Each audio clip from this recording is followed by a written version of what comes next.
निशा कोई आइडिया सोच ही रही थी कि वो क्या कहे, तभी उसकी नज़र सुहानी पर पड़ी और उसे एक आइडिया आ गया। और निशा तुरंत बोली, जिस रात आपकी फ्रेंड मेरी का मर्डर हुआ था, उस रात पुराने रोड से गुजरने वाली आखिरी इंसान सुहानी थी। सुहानी ने वहां कुछ अजीब देखा था। ये सुनते ही सुहानी और सीमा दोनों की आंखें हैरानी से बड़ी हो गई।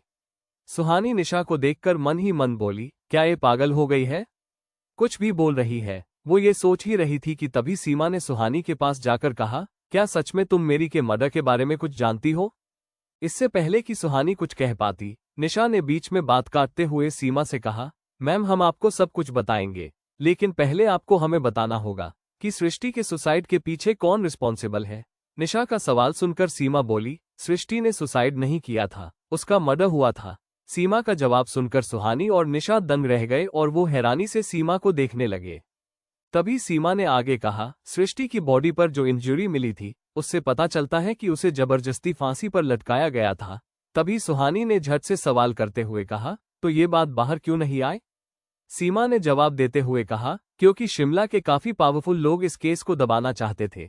सीमा, निशा और सुहानी के सभी सवालों का सही जवाब दे रही थी, क्योंकि उसे उम्मीद थी कि सुहानी उसे उसके दोस्त के मर्डर के बारे में कुछ इन्फॉर्मेशन देने वाली है। सीमा की बात सुनकर निशा बौखलाते हुए पूछा, वो कौन लोग हैं जो इस केस को दबाना चाहते हैं? सीमा ने उन लोगों का नाम बताते हुए कहा, मिस पद। वो इतना ही कह पाई थी कि तभी उसके गले में तेज दर्द होने लगा और उसने कसकर अपना गला पकड़ लिया। इससे पहले कि निशा और सुहानी कुछ समझ पाते, सीमा बेहोश होकर जमीन पर गिर गई। सीमा के जमीन पर गिरते ही निशा और सुहानी उसे हॉस्पिटल ले गए और वहां ले जाकर उन्होंने उसे एडमिट करा दिया और उसकी फैमिली को इन्फॉर्म करने के बाद वो दोनों हॉस्टल के लिए निकल गए।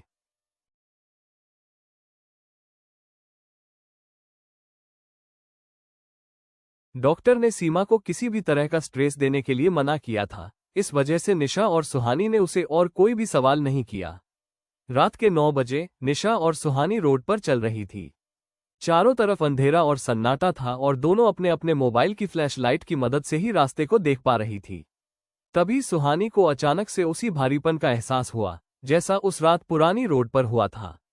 ये एहसास होते ही सुहानी को डर लगने लगा और उसने घबराते हुए निशा से कहा, निशा, तुझे कुछ महसूस हो रहा है क्या? निशा ने जवाब देते हुए कहा, हाँ यार, ठंड बहुत लग रही है और भूख तो उससे ज्यादा ही लग रही है।